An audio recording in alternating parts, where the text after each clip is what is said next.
This 5-minute solution will show you how to mention and notify everyone in a Facebook group. Follow these easy steps. First of all, make sure you are the group owner or a moderator. And now, let's create a dummy post here. And now, to mention or notify all group members in this post, type here @ and select everyone.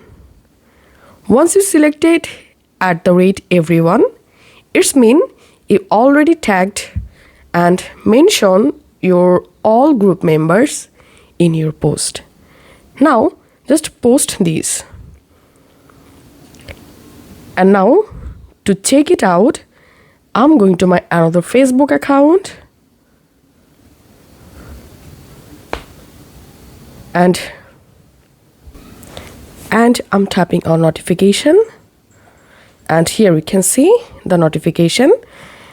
Alex Smith and one other posted in shopping, and